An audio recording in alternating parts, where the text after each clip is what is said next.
To stabilize the housing market, cooling measures have been introduced in recent years, among them loan curbs and stamp duties on buyers and sellers.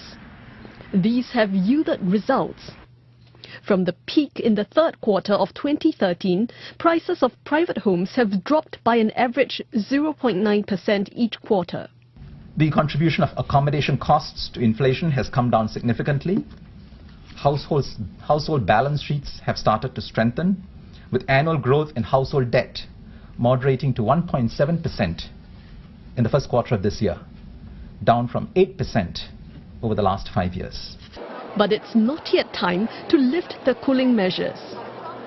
Mr. Menon says there's still some way to go to entrench the gains made in stabilizing the property market and restore household debt sustainability. The risk of a renewed surge in property prices is not trivial, given that interest rates are likely to remain low and global investors continue to search for yield. And while the growth in household debt has eased considerably, it will take time for household balance sheets to strengthen and become more resilient to interest rate and income shocks.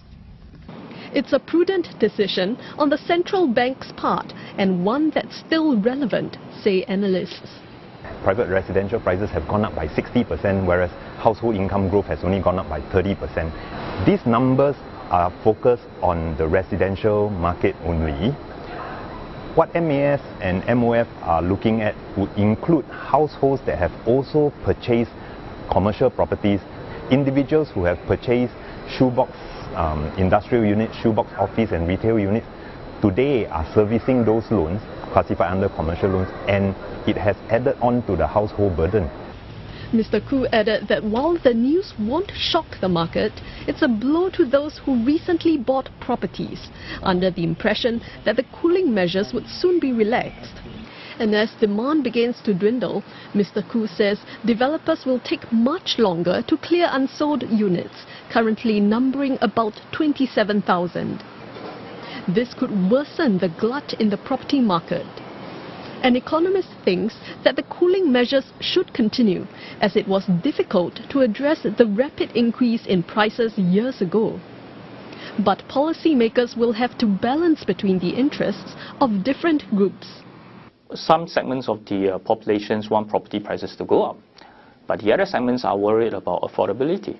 There's an additional dimension to the whole debate, and that is, we want property prices to go up, but we do not realize that at the end of the day, it's an intergeneration trade-off. Mr. Seah said that while many want their wealth to appreciate, there's also the risk that property will become unaffordable for the next generation.